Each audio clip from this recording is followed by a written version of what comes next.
El día de hoy, con la ayuda del Señor, llegamos al final del tema que hemos venido tocando todos los domingos que me han correspondido compartir con ustedes la palabra de Dios.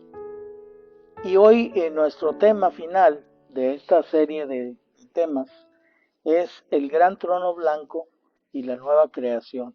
Y precisamente en la vez pasada, en mi última participación, hablamos sobre el Armagedón y el milenio. Es algo que ustedes deben de tener muy presente.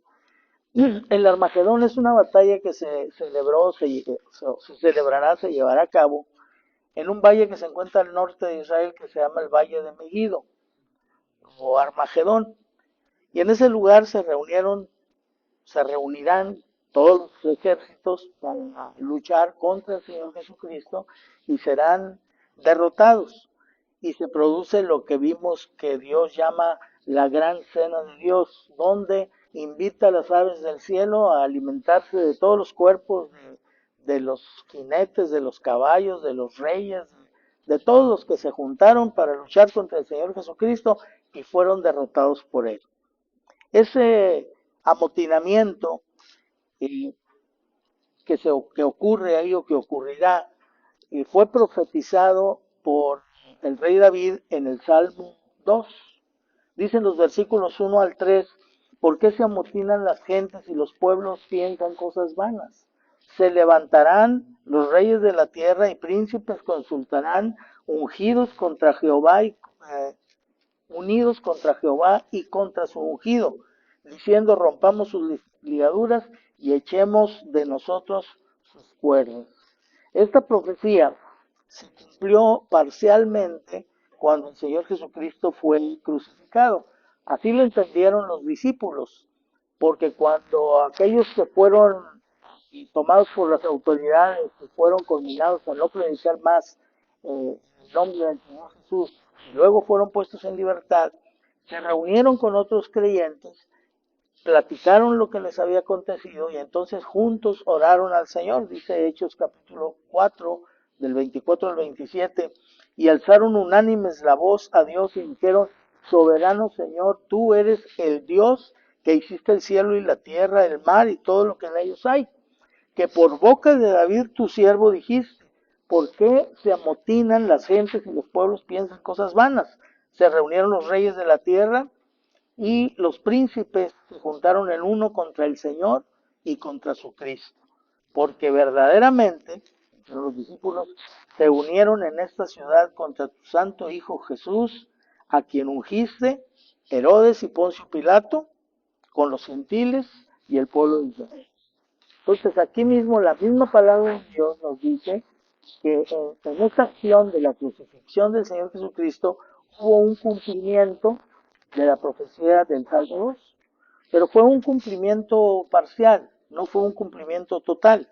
Este vendrá en el episodio precisamente que viene después del milenio, porque cuando Jesús fue crucificado no se cumplió la profecía totalmente, pero sí se cumplirá en el futuro, cuando los reyes de la tierra sean llevados por el falso profeta y por el anticristo y sean reunidos en el valle de Megiddo y sean derrotados, ahí precisamente se cumple la profecía y se establece el reino de Cristo. O sea, después de la batalla de Armagedón, lo vimos la vez pasada, se lleva a cabo obviamente primero el juicio de las naciones y luego se establece el reino milenial y se cumple lo que sigue diciendo el salmista en el Salmo 2, versículo 6.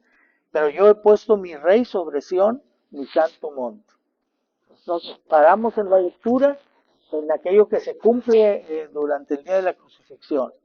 Pero en lo que sigue habla de poner al Señor como rey. Y entonces eso se cumplirá después de la batalla de Armagedón. También esto lo declaró el apóstol Pablo en 1 Corintios 15:25.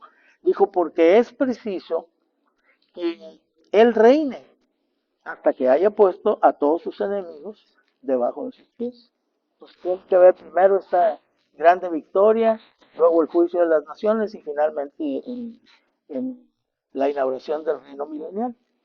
Ahora, en el juicio que se celebra antes de que inicie el reino milenial y que se conoce o hemos llamado el juicio de las naciones, se determina qué naciones entran al milenio. Pero es muy importante entender que las naciones no son juzgadas como tales. No es que se presentan las naciones y el Señor Jesucristo dice, esta nación va a entrar y esta nación no va a entrar. No, la forma en que el juicio se lleva a cabo la tenemos descrita claramente por el Señor Jesucristo, que es cuando Él narra a los discípulos y el rey, el Señor Jesús, pondrá a la derecha las ovejas, a la izquierda los cabritos serán lanzados al fuego eterno, y las ovejas heredarán el reino que Dios tiene preparado para ellos, que tenía preparado para ellos desde antes de la fundación del mundo. Entonces las naciones que entran al milenio son las naciones que están representadas por la nacionalidad de las ovejas. Obviamente las ovejas proceden de diferentes nacionalidades y entonces no sabemos cuántos habrá de cada nacionalidad, pero suficientes como para decir esta nación está representada y esta también y la otra, y entonces habrá naciones que no tendrán representación porque nadie de su nacionalidad se entregó a Cristo. Así se inicia el reino de Cristo y durante 1000 años la tierra goza de paz y justicia como nunca ha experimentado. Un periodo de tiempo en el que regresará la longevidad, los animales perderán su fiereza, no habrá más preparación para la guerra, la tierra será cultivada y se recuperará la productividad y lo más maravilloso, toda la tierra será llena del conocimiento de Jehová. Dice Isaías capítulo 11, versículo 9. No harán mal ni dañarán en todo mi santo monte, porque la tierra será llena del conocimiento de Jehová, como las aguas cubren el mar. Entonces, todo esto nos muestra, recuerdo haberlo inclusive mencionado la vez pasada, que el reino milenial se inicia con una población total de creyentes. O sea, no hay ningún incrédulo que entre al reino milenial. Pero es importante tener presente cómo está formada esta población de creyentes. Obviamente, tanto de gentiles como de israelitas. O sea, hay israelitas que terminan vivos después de la tribulación, no obstante la persecución que el anticristo desata contra ellos, terminan vivos y entonces Israel está representado en el milenio entre las naciones que entran al milenio. Entran gentiles y entran israelitas. Todos estos estaban vivos en el momento de celebrarse el juicio de las naciones. Pero hay otros que entran al milenio que son quienes resucitaron con cuerpos incorruptibles cuando Cristo regresó en la primera parte de su segundo advenimiento, sin que regresa solo hasta el aire, y los muertos en Cristo resucitan, reciben cuerpos nuevos, se unen con Él, junto con los creyentes que estando vivos, sus cuerpos son transformados en cuerpos incorruptibles y juntos ascienden para estar con el Señor y a partir de ahí con Él del aire para estar con Él durante el tiempo que resta de su vida, durante toda la eternidad. Pero por lo pronto durante 7 años que durará la tribulación. Y están también aquellos que recibieron a Cristo, pero murieron en la tribulación. O sea, fueron perseguidos y fueron asesinados. Y entonces, antes de iniciar el reino milenial, ellos resucitarán y entrarán al reino milenial también con cuerpos incorruptibles. Esas personas, entre todos, forman la población con la que se inicia el reino milenial.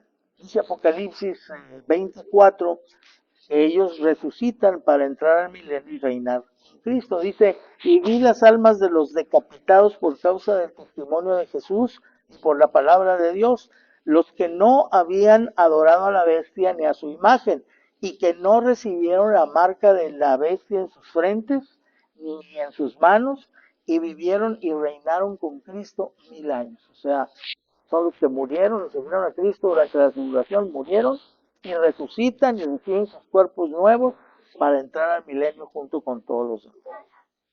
Ahora, otra parte de la población del milenio, dijimos, son las ovejas, los creyentes puestos por Jesús del lado derecho, aquellos a los que se les dijo, venid, benditos de mi Padre, heredad el reino preparado para vosotros desde antes de la fundación del mundo.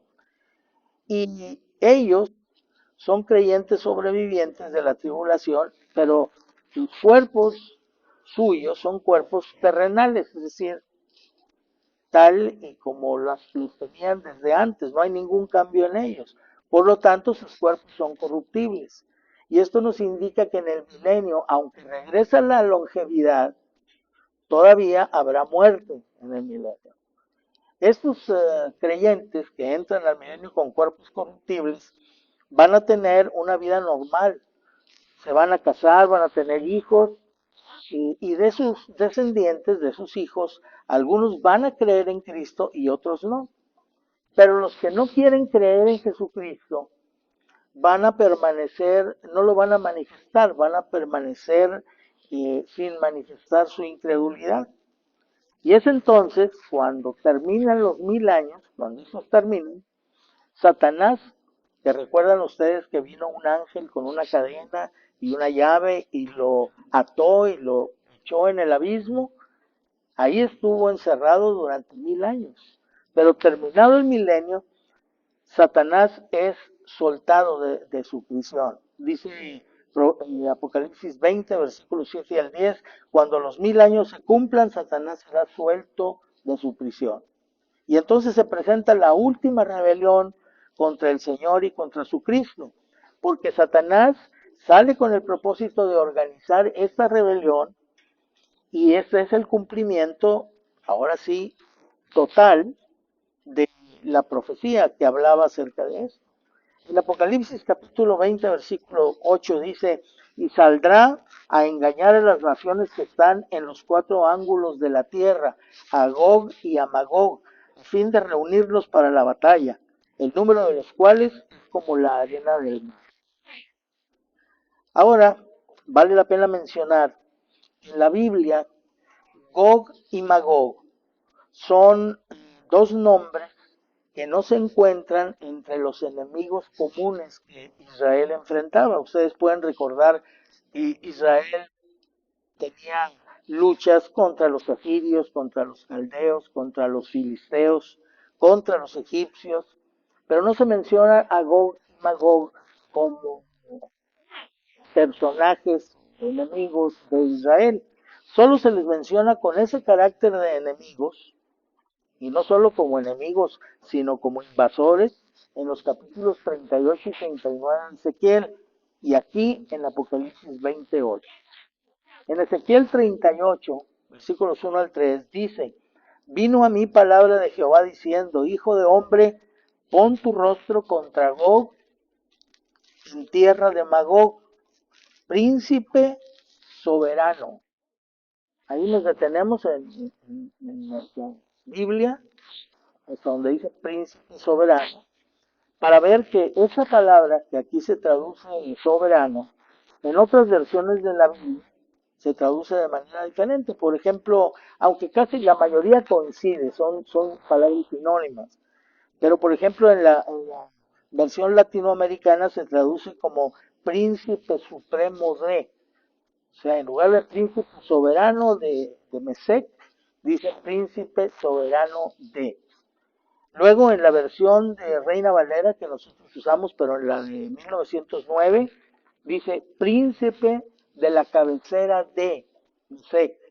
O sea, siempre pues la cabecera es la parte más importante. Y dice príncipe de la cabecera de.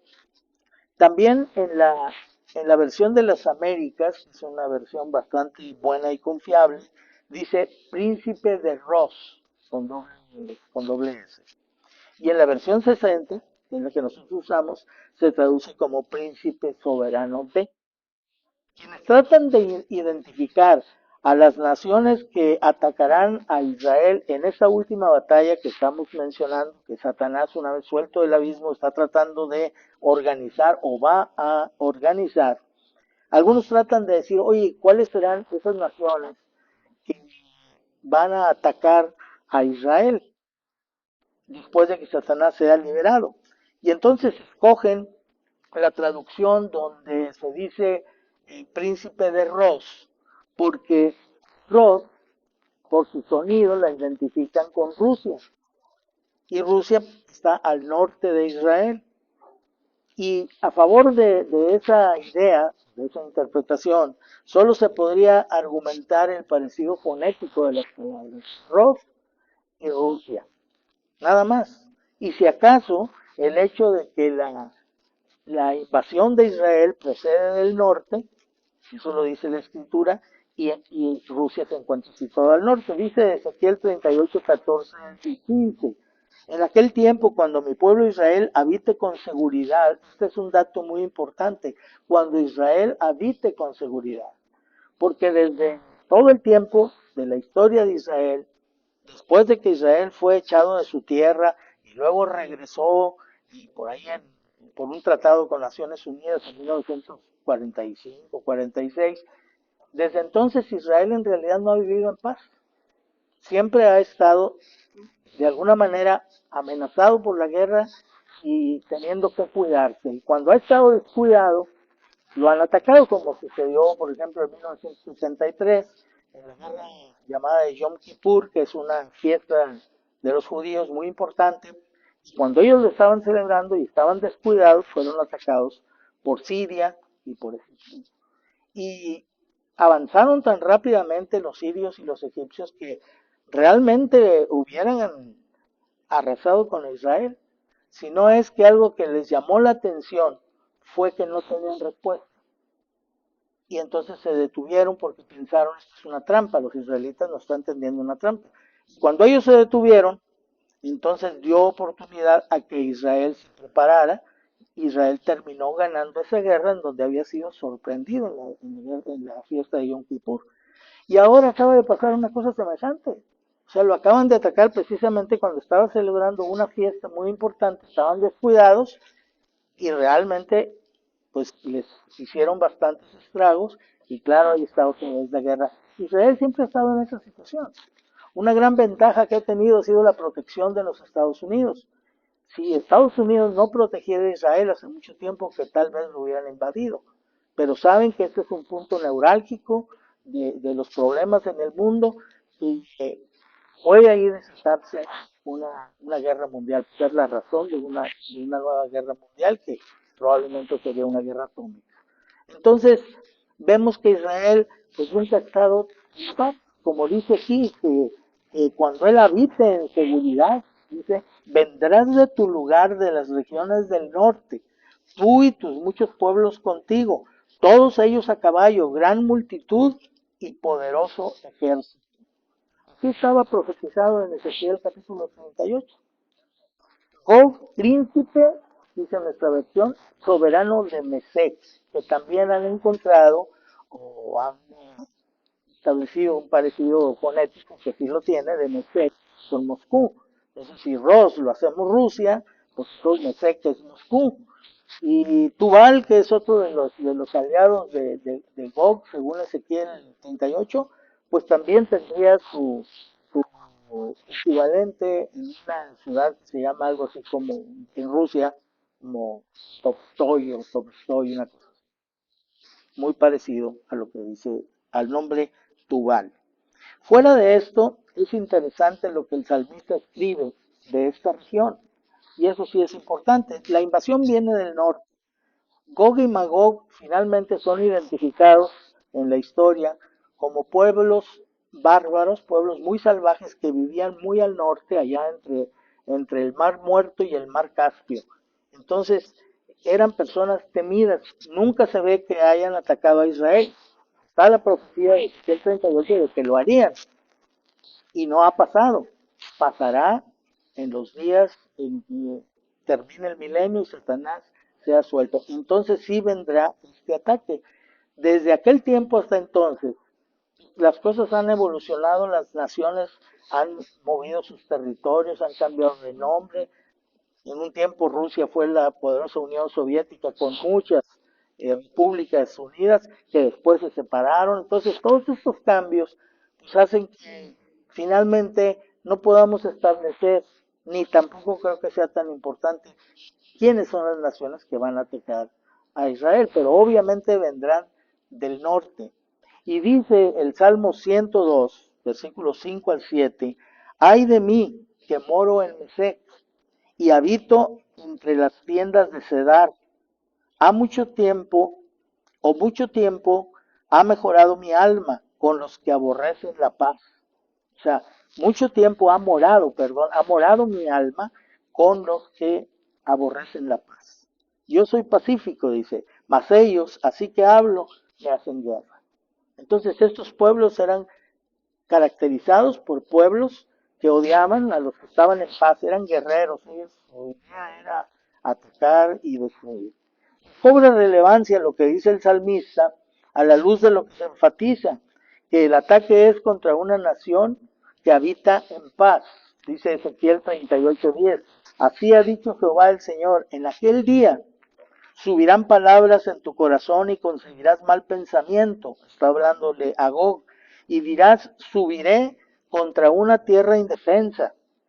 Iré contra gentes tranquilas que habitan confiadamente.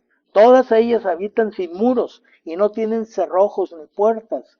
Es una característica que no puede existir más que en el milenio, ¿sí? Cuando está reinando el Señor Jesucristo, y creo que los ladrones no van a actuar con la libertad que actúan ahora, porque no habrá impunidad en el reino milenial.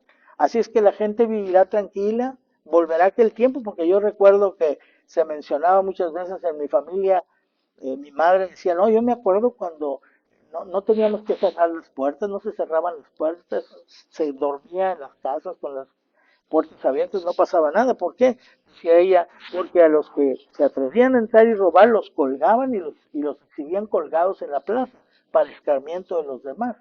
Entonces, obviamente, ante una situación así, pues no es tan fácil que se anime la gente a hacer lo malo. Hoy hacen lo malo a plena luz del día, ni siquiera buscan las tinieblas para ocultarse. Suceden las cosas más terribles ahora de día, a las 12 del día pasan las cosas, pero no sucederá así en el milenio. Habitará esta ciudad confiadamente, o sea, hablando de Israel, habitando sin muros y no tienen cerrojos ni puertas. Y Subal, que es otro de los aliados de Gog, profetiza contra él y di, así ha dicho Jehová el Señor, he aquí yo estoy contra ti, oh Gog, príncipe soberano de Mesec y Tubal. Muy bien, bueno, Satanás es soltado entonces del abismo y él tiene un propósito muy específico. Cuando Satanás es liberado, dice la escritura, saldrá a engañar a las naciones. 1000 años encerrado en el abismo no han cambiado la naturaleza de Satanás. Él, dice la Biblia, es mentiroso y padre de mentira.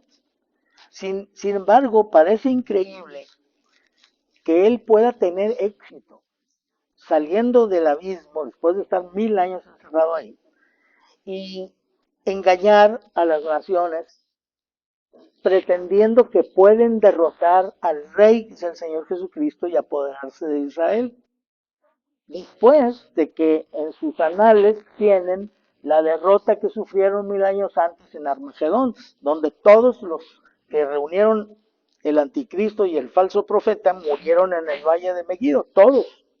Entonces, después de esta terrible derrota, todavía Satanás tiene poder de engaño suficiente para convencer a las naciones que están callados, pero que son incrédulos, están sometidos al Señor Jesucristo, a su autoridad, pero no creen en Él, y entonces Él pueda engañarlos, de que pueden tener una victoria.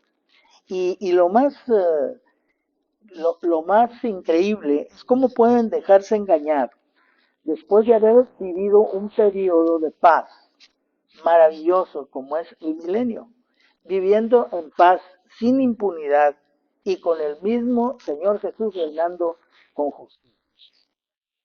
El otro día decía, porque por la visita que va a hacer el presidente, que no sé si ya vino o va a venir, pero se ofrecía que, y recordábamos aquellos tiempos en que cuando el presidente iba a visitar un lugar, Entonces veías a un montón de gente pintando bardas y pavimentando y tapando baches y todo, porque por ahí iba a pasar el presidente. Y bueno, eso no se ve ahora. Entonces, oye, pues aquí hay un cambio. Pero, y es lógico, porque inclusive muchos de esos presidentes no sabían lo que estaba pasando realmente en el país. Yo me acuerdo cuando el presidente de México era el licenciado Luis Echeverría Álvarez. Me acuerdo que en una ocasión hizo una visita allá en Veracruz, precisamente en la ciudad de Orizaba, en donde yo prediqué en 2 ocasiones allá, y lo subieron obviamente en el autobús, donde ya tenían todo preparado como siempre, ¿verdad? Pero en esta ocasión los estudiantes de una preparatoria que tenían años pidiendo que les pavimentaran sus calles de acceso a la preparatoria porque se hacían unos tremendos lodazales cuando llovía. Y todos prometían alcaldes y gobernadores, no habían hecho absolutamente nada. Pero entonces estos se pusieron muy listos y entonces detuvieron el autobús del presidente. El presidente les abrió, entró ahí una comitiva y dijo, señor presidente, queremos llevarlo a donde verdaderamente se muestra cómo son las cosas aquí en Orizaba. Entonces lo llevaron a su preparatorio y le mostraron el problema que tenía. Y dice, yo no soy testigo de eso, pero lo sé desde aquellos años, dicen que al día siguiente llegaban maquinaria de la Ciudad de México que pavimentaron las calles en los alrededores del laboratorio. ¿Qué fue lo que hicieron estos jóvenes? Sacar al presidente a que viera la realidad que no le mostraban los que lo llevaban y lo conducían a los diferentes lugares. Pero ¿cómo engañar al Señor Jesucristo? ¿Cómo decirle que las cosas están bien si no están, cuando Él no tiene necesidad de que nadie le dé un reporte para saber cómo están las cosas? Cuando Él sabe todas las cosas porque Él es Dios, cuando Él conoce el corazón de los hombres, entonces no habrá personas en el milenio que se atrevan a intentar engañar al gobernante, el Señor Jesús. Entonces, su reino es un reino deseable, es un reino que todos quisiéramos. Sin embargo, ¿cómo esta gente que vive 1000 años, ¿sí?, bajo ese reino, viendo al Señor Jesús, ya no es como hoy que le hablamos a la gente de Jesús y qué dicen las personas? Bueno, si yo hubiera vivido en ese tiempo, si yo hubiera visto a Jesús realizar milagros, yo sí hubiera creído en Él, ¿sí? Pero esto nos muestra que no es así. La gente estará viendo a Jesús reinar, lo conocerá, lo verán, y sin embargo no querrán creer en Él porque es un asunto de la voluntad, es un asunto de lo que la persona quiere. Y el que no cree, que no quiere creer, nadie lo puede obligar a creer. Entonces Satanás va a poder por eso engañar a toda esta gente. Sin embargo, hay un detalle que a mí me parece que sería aquel que no les gustaría del milenio a los que vivan en el milenio y no crean en el Señor Jesucristo. Y esto es la manera estricta en que se aplique la ley. Como dice Jesús en el Sermón del Monte, en Mateo capítulo 5, versículos 25 y 26, dice, ponte de acuerdo con tu adversario pronto, entre tanto que estás con él en el camino. No sea que el adversario te entregue al juez y el juez al alguacil y seas echado en la cárcel. Y cierto te digo que no saldrás de allí hasta que pagues el último cuadrante. Obviamente eso no sucede hoy. Hoy que te lleven con el juez, pues no hay ninguna garantía de que se va a hacer justicia, que si eres un delincuente vas a terminar en la cárcel, porque se soborna a los jueces y los jueces ponen en libertad a los culpables. Entonces, esto ocurrirá en el milenio. Ahí sí nadie escapará de la aplicación estricta de la justicia.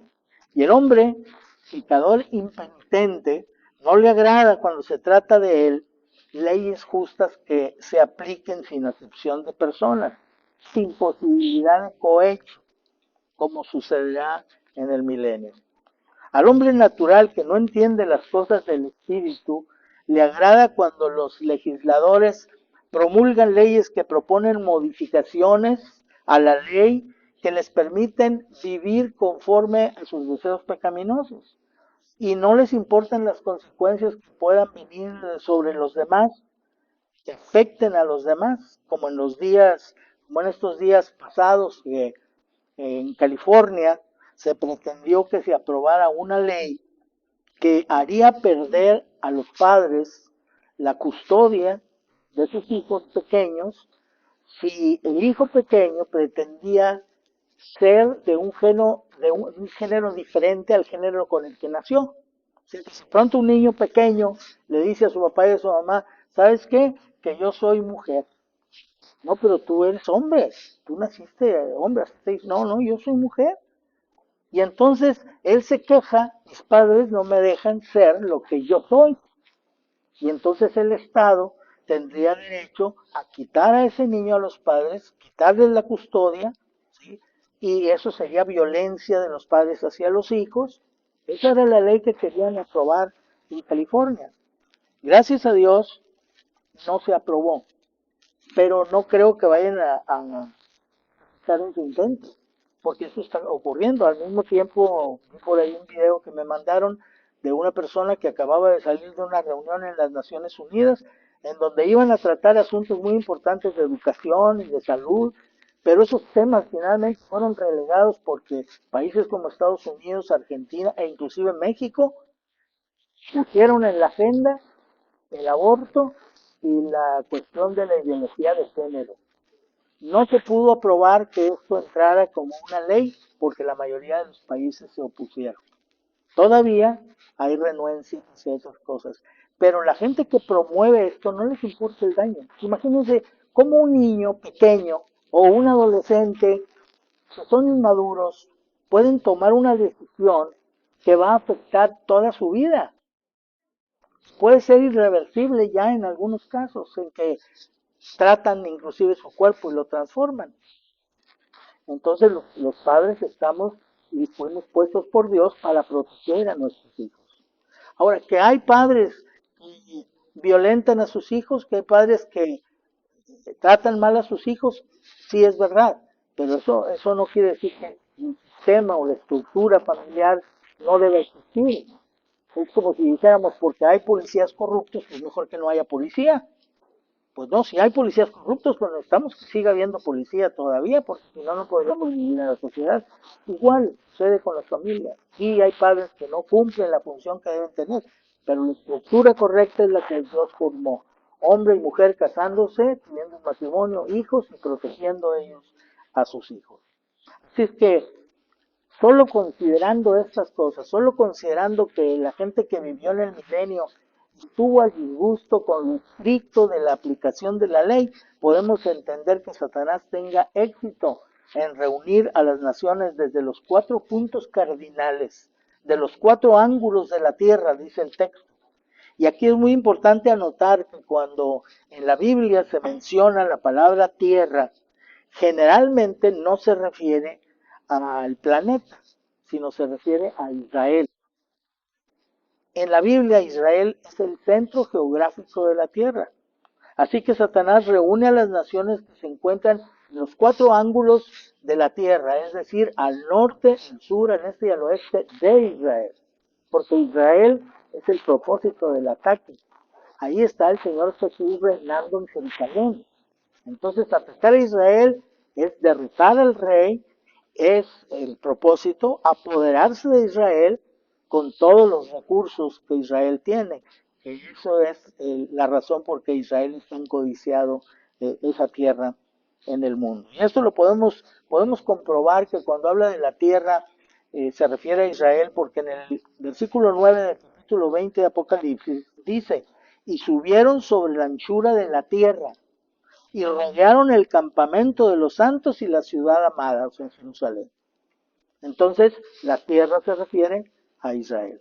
Esta guerra promovida por Satanás con todas las naciones tiene como propósito la invasión y el despojo de Israel en cumplimiento de la profecía de los capítulos 38 y 39 de Ezequiel, que es bastante largo. Ustedes lo pueden leer y ir viendo todas las cosas, algunas las estamos mencionando.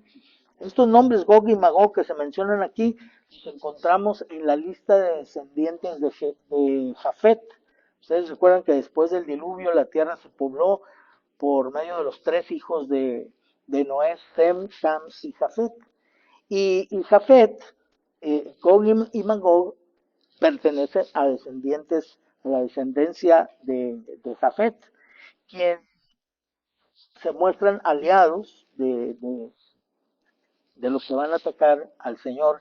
Y dice en Génesis 10, 2 al 4, los hijos de Jafet, Magog, estoy citando los demás nombres y dejando nada más los que corresponden a los aliados de Gog, según Ezequiel 38 y 39. Los hijos de Jafet, Magog, Tubal, Togarma, Tarsis. De estos poblaron las costas, cada cual según su lengua, conforme a sus familias, en sus naciones. Ahí podemos ver que la palabra de Dios nos dice que estos fueron los pueblos que poblaron las costas. Pero según el panorama bíblico, que es un libro, un trabajo hecho por un hombre llamado Alfred Thompson, según este libro, estos descendientes de Jafet son los que poblaron las tierras en donde se encuentran los galos, los bretones, los germanos, los rusos. O sea, toda esa zona es la que poblaron los descendientes de Jafet. Es interesante, Israel pertenece a los descendientes de Sem, a los semitas, ¿sí? Y los pueblos árabes también. Pero los habitantes de Europa y del norte y de Asia fueron descendientes o son descendientes de los hijos de Jafet.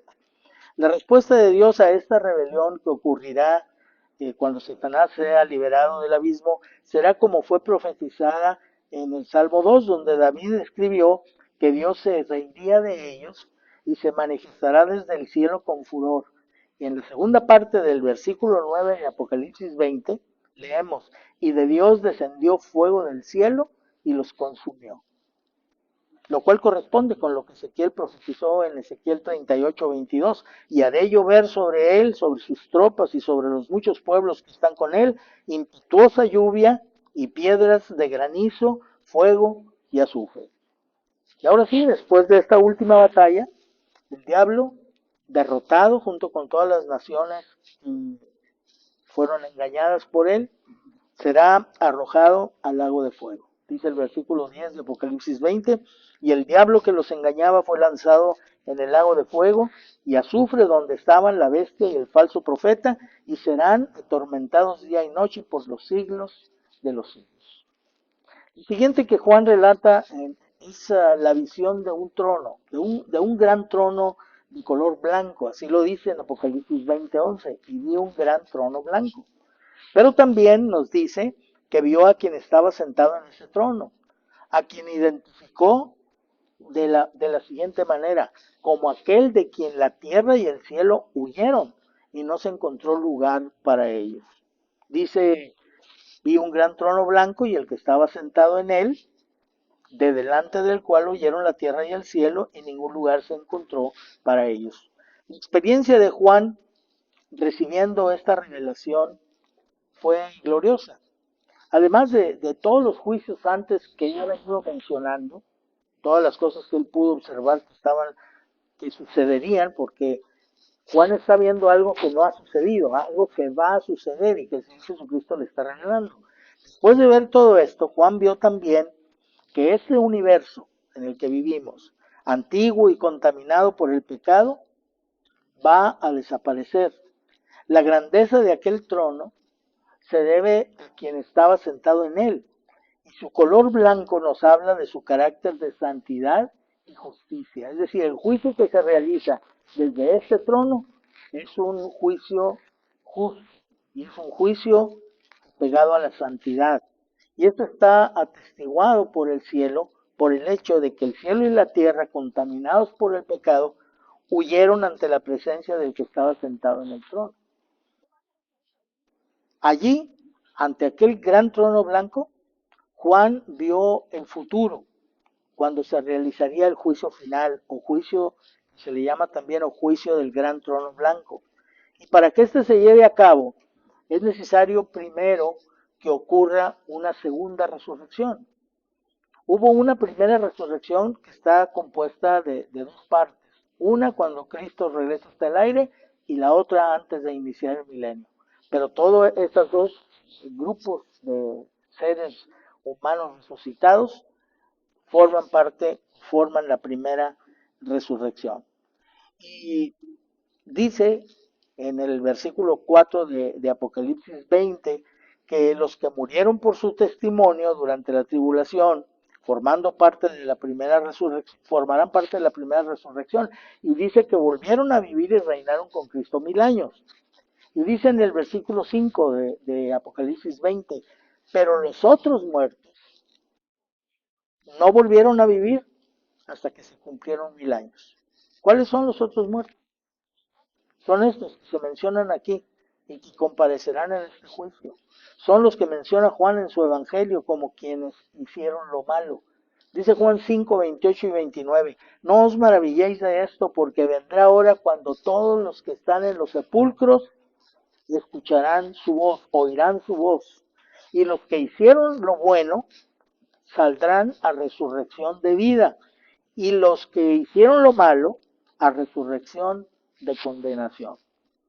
Y aquí es muy importante entender qué es hacer lo bueno. Los que hicieron lo bueno, resurrección de vida. ¿Esto sería una base para decir que la salvación es por buenas obras? No, dice la Escritura que no es la salvación por obras. Dice para que nadie se gloríe. Pero si vemos el contexto de todo el capítulo 5 de Juan, nos vamos a dar cuenta que hacer lo bueno es arrepentirse de los pecados y creer en Jesucristo.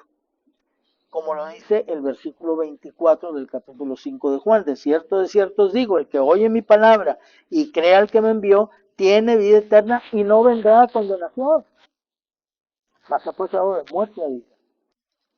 Eso es hacer lo bueno, arrepentirse de nuestros pecados y entregarnos a Cristo. Y hacer lo malo no solo es haber pecado, porque eso todos lo hemos hecho, sino principalmente hacer lo malo es no haber aceptado el ofrecimiento de Dios de darnos vida eterna si nos arrepentimos y haber rechazado a Cristo, como dice Juan 5:40, y no queréis venir a mí para que tengáis vida. ¿Cómo puedes garantizar estar en la resurrección para vida? Pues yendo a Cristo, arrepintiéndote de sus pecados y entregándote a Él, pero no queréis. Es un asunto de la voluntad. No queréis venir a mí para que tengáis vida. Después de mencionar el lugar, que es un trono, el gran trono blanco, y ante quién comparecerán los muertos, ante aquel de quien huyeron el cielo y la tierra, Juan continúa diciendo en el versículo 12, y vi a los muertos, grandes y pequeños, de pie ante Dios. Grandes y pequeños, de acuerdo a la evaluación del mundo. Allí en el juicio final se encontrarán el rico y el pobre, el famoso y el desconocido, el fuerte y el débil, pero todos tendrán algo en común: haber rechazado arrepentirse y entregarse a Cristo. Porque esa resurrección es condenación. En el juicio del gran trono blanco no va a haber exculpados, solamente condenados, nada más. No es un juicio para determinar quién es salvo y quién no lo es.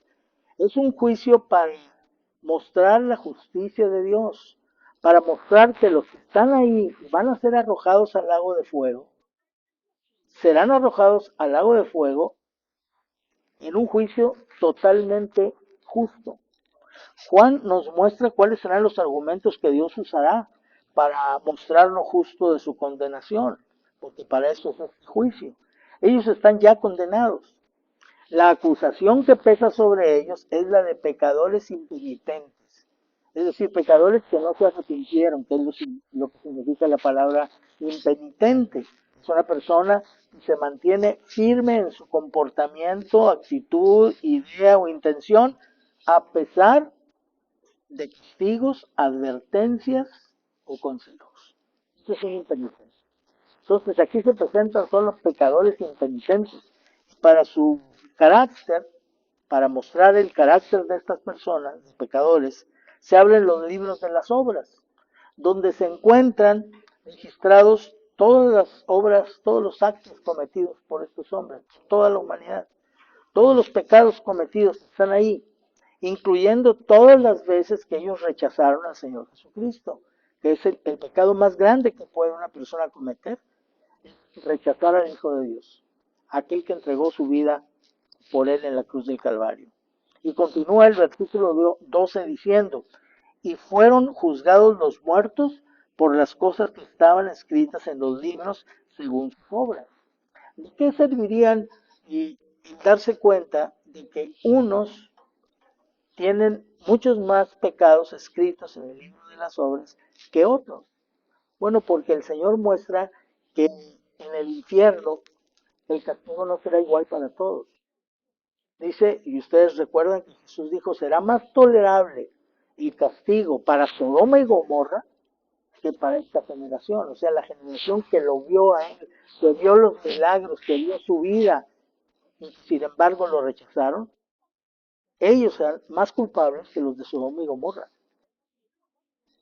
Porque también se te exige en función de lo que se te da. Al que mucho se le ha dado, dice la Biblia, mucho también se le demanda. Entonces, entre más luz tenemos, más responsables somos de andar en tinieblas. Entonces, en los libros de las obras, obviamente se comprueba que el que está ahí es un pecador y dependiendo de los pecados que haya cometido, será su grado de castigo. Sin embargo, la condena no se sustenta tanto en los pecados cometidos, y constituye precisamente la comprobación de que la persona es un pecador. Pero la condena se sustenta en otro libro, en el libro de la vida. Y se abre también, dice, y otro libro fue abierto, el cual es el libro de la vida. Así que los muertos comparecen ante el que está sentado en el trono, que son juzgados según sus obras, y lo escrito en estos libros prueba la verdad de Romanos 3:23, por cuanto todos pecaron y están destituidos de la gloria de Dios, pero su condena final será determinada por el libro de la vida del Cordero. Y el que no se halló escrito en el libro de la vida fue lanzado en el agua de fuego. ¿Sí? No solamente se comprueba, eres pecador y Dios tenía razón cuando te acusaba de pecado en Romanos 3:23, Dios tenía razón, pero tú rechazaste su oferta de misericordia. Si abre en la vida, tu nombre no está aquí. Y entonces eres arrojado en el agua de fuego porque tu nombre no está en el libro de la vida. ¿Por qué nosotros vamos a ir al cielo si somos pecadores igual que ellos? ¿Por qué nosotros no vamos a ir a ser arrojados al lago de fuego? Porque nuestro nombre está escrito en el libro de la vida. Cuando Jesús murió en la cruz del Calvario, los nombres de todos los seres humanos se escribieron en el libro de la vida porque Él compró a todos los seres humanos, porque Él pagó por el precio de todos. Pero aquellos que rechazan a Cristo, dice la Biblia, su nombre es borrado del libro de la vida. Entonces, por eso, estos que están compareciendo ante el juicio del gran trono blanco, no se encontró sus nombres en el libro de la vida. Una vez estuvieron ahí, y fueron borrados por su rechazo del Señor Jesucristo. Y ya nos encontró también, porque vendrá después de esto, de que ellos son arrojados al lago de fuego, dice, se comprueba también, por cierto, lo que Pablo escribió en Romanos capítulo 14, versículo 12. De manera que cada uno de nosotros dará a Dios cuenta de sí. Porque podemos ver que el juicio del gran trono blanco es un juicio personal. Cada uno fue juzgado conforme a las obras que estaban escritas en los libros de las obras y al hecho de que su nombre no estaba escrito en el libro de la vida. Después de que este juicio termina y que toda esta gente que pasa por este juicio son arrojados al lago de fuego, donde ya está el anticristo y el falso profeta y el diablo, ahora sí para siempre, nunca se irá de ahí. Después de esto vendrá la nueva creación, los cielos y tierra nuevos que tomarán el lugar de aquellos que huyeron delante de Dios y no se encontró ya lugar para ellos. Aquí se menciona en Apocalipsis 21, versículos 1 al 8, en donde dice, vi un cielo nuevo y una tierra nueva, porque el primer cielo y la primera tierra pasaron, y el mar ya no existía más. Y de eso se habla en diferentes partes de la palabra de Dios. Por ejemplo, Isaías escribió en su libro, en el capítulo 65, versículo 17, dijo, porque he aquí que yo crearé nuevos cielos y nueva tierra, y de lo primero no habrá memoria, ni más vendrá al pensamiento.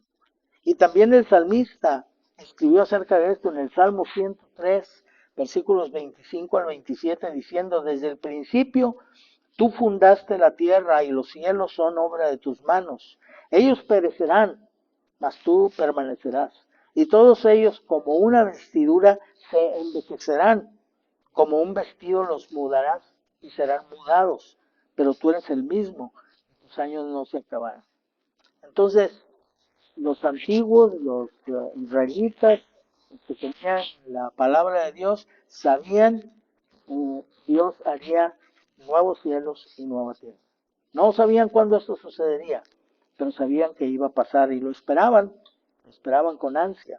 Y en esta nueva creación, Juan vio otra cosa, vio a la nueva Jerusalén, una ciudad hermosa descendiendo del cielo. Dice, como una esposa ataviada para su marido. Dice en el versículo 2, y yo, Juan, vi la santa ciudad, la nueva Jerusalén, descender del cielo de Dios, dispuesta como una esposa ataviada para su marido.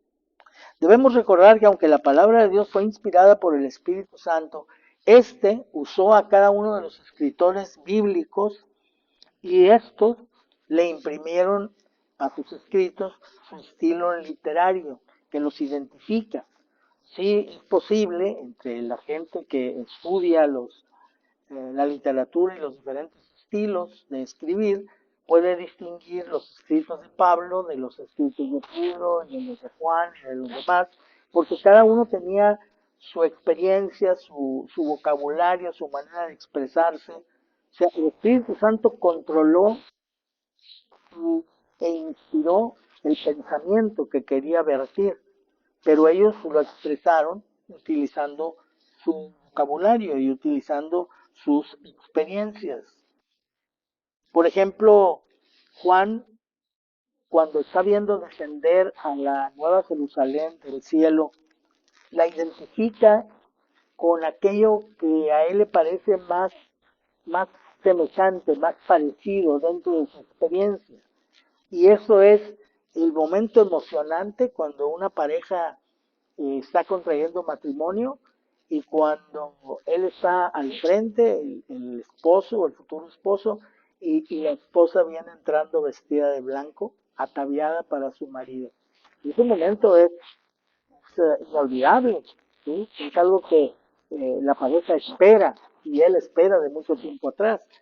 Y Juan se le ocurre que esta es la mejor manera de describir el descenso de la Nueva Jerusalén del cielo. No encontró Juan una mejor ilustración que esta emocionante escena de un esposo viendo por el pasillo aproximarse a su esposa vestida de blanco.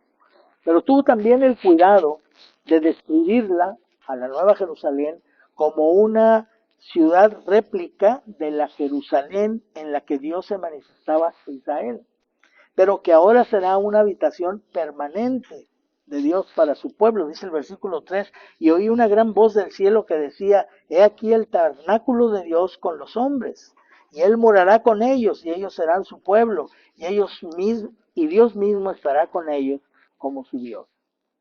Pero guiado por el Espíritu Santo, también Juan tuvo el cuidado de enfatizar que esta nueva Jerusalén, en ella todas las cosas serán diferentes a como fueron en aquella Jerusalén terrenal.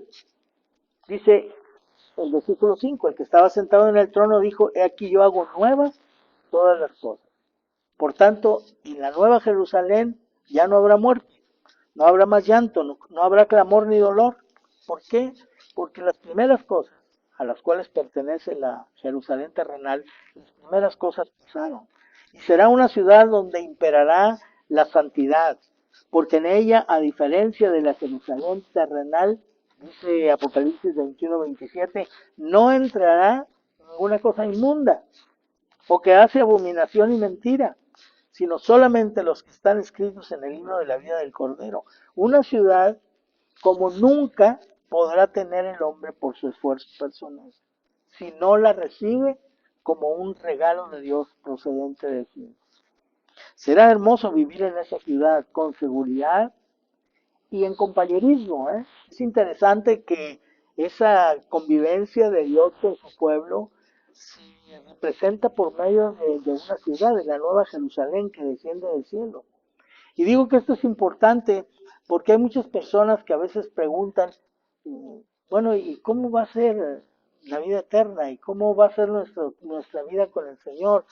¿Y va a ser muy aburrida? ¿Sí? Porque algunos piensan que vamos a ser como así sentados en una nube, en un agua, tocando todo el tiempo.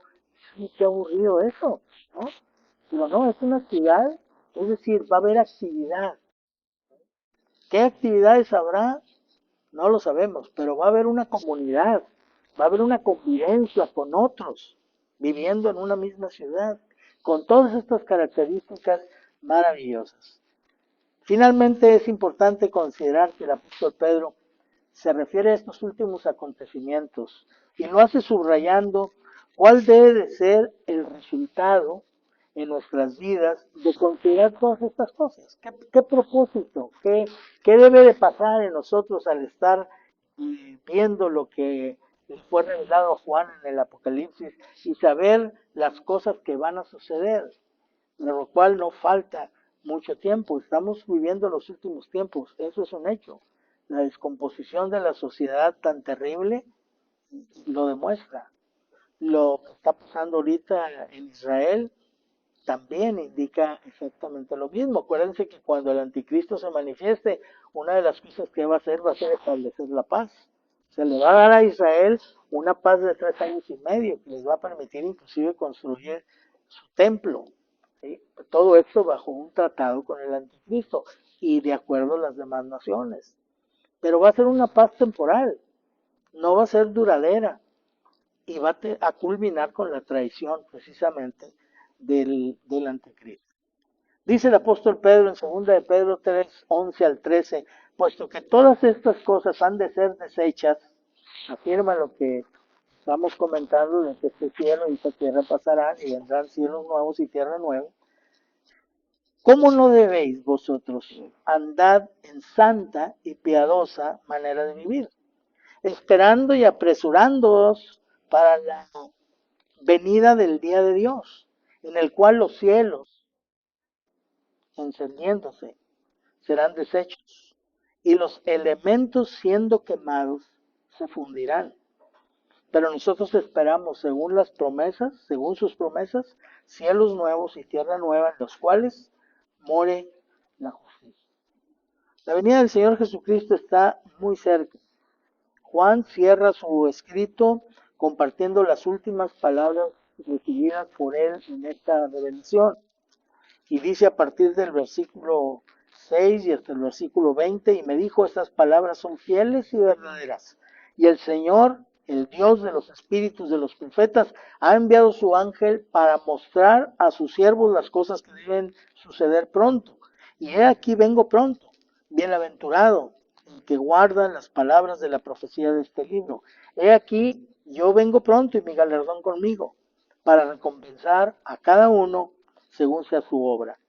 Bienaventurados los que lavan sus ropas para tener derecho al árbol de la vida y para entrar por las puertas de la ciudad. El que da testimonio de estas cosas dice, ciertamente vengo en breve. Y Juan cierra su escrito con unas palabras que expresan su deseo que debemos hacer nuestro también. Amén. Dice, vengo en breve. Y Juan dice, amén. Sí, ven, Señor.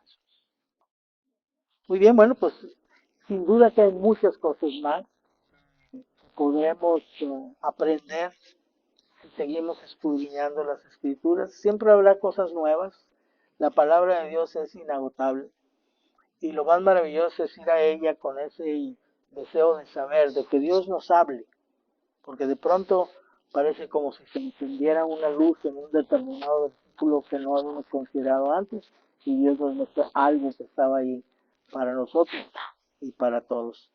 Espero que este tema que hemos venido tratando, de veras, toque nuestros corazones y nos haga, como dice Pedro, vivir en santa y piadosa manera, porque ese es el deseo de Dios para nuestra vida. Muy bien, pues que el Señor les bendiga.